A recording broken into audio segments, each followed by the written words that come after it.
Olá, galerinha do nono ano. O vídeo de hoje a gente vai tratar do Teorema de Tales. Semana 30, correção das atividades do nono ano, que foi postado junto com o documento, né, de explicação. O que é que o Teorema de Tales nos diz? O Teorema de Tales, ele nos diz que se eu tiver um feixe de retas paralelas, então um feixe são 3 retas ou mais, e essas retas são cortadas por transversais, ela forma segmentos proporcionais. Ele relaciona esses 4 segmentos. E que relação ele nos dá? Que o 6 o x está para 6, assim como o 4 está para 8, na mesma proporção, na mesma razão. Então, como que eu faço para descobrir o valor de x neste item número 1? Observando aqui o meu segmento, ele é o mais simples possível. Então, eu escrevo que x está para 6, assim como 4 está para 8. Essa é a proporção. Multiplica cruzado, 8 vezes x, 8x, 6 vezes 4, 24. Então, 8x igual a 24, x é igual a 24, dividido por 8, x é igual a 3. Vamos pela lógica. O menor foi 4, do outro lado aqui o maior embaixo é 8, não dobrou? O que aconteceu aqui? Quanto que eu achei no x? Eu achei 3.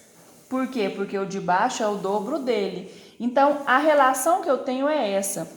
Se dobra de um lado, vai dobrar de outro. Se simplifica de um lado, vai simplificar do outro, né? Se reduz, vai reduzir. Porém, eu tenho que tomar alguns cuidados, porque nem sempre é tão simples de visualizar, né? Vamos aqui, ó. Esse caso, ele é um pouquinho diferente do anterior, porque aqui as retas não se cruzam entre o feixe.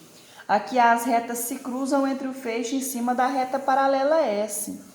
Então, eu não posso usar o x sobre o 2 e o 3 sobre o 1. Aqui eu uso elementos que estão na mesma reta. E quem está na mesma reta aqui?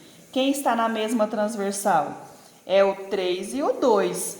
Então, aqui eu uso 3, está para 2. E do outro lado, eu esqueço esta e uso x está para 1.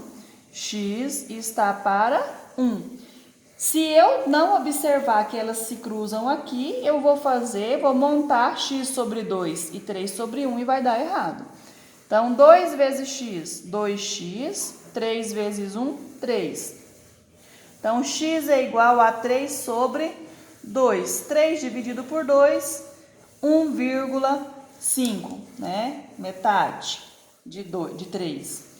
No próximo caso, eu tenho 2 triângulos, né? Tem um triângulo grande e um triângulo pequeno.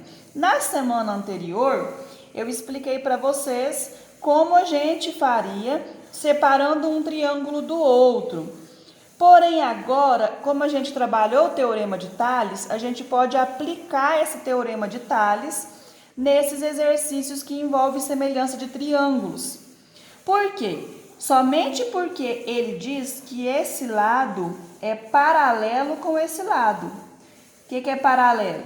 Paralelo é que tem a mesma distância do início ao fim. Então, eu considero como se eu tivesse uma outra reta paralela aqui, ó. Então, seriam 3 retas paralelas. É como se esse lado fosse uma transversal e esse lado fosse outro. Esse se encontra aqui, essas transversais. Só que elas se encontram na última reta paralela. Elas não se encontram entre as paralelas que estão externas aqui. Diferente desse aqui.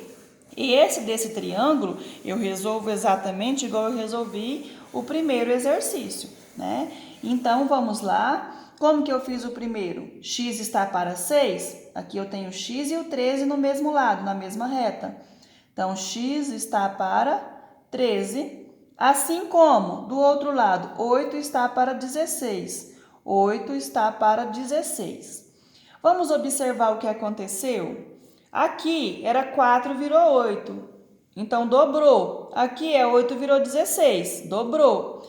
Então, significa que a parte de baixo é o dobro da parte de cima. Se eu fizer isso aqui, achar esse x, eu vou achar a metade do 13. A metade do 13 vai dar 6,5, mas vamos fazer o cálculo, ó. Multiplicando o cruzado. Multiplicando o cruzado, eu tenho 16 vezes x, 16x. 13 vezes 8, eu tenho 104. Agora, x está 104 dividido para 16. 104 dividido para 16, 6,5, exatamente a metade do 13, né? Então, o teorema de Tales é exatamente esse tipo de aplicação. E no próximo vídeo eu vou fazer a correção da atividade 2 e da atividade 3.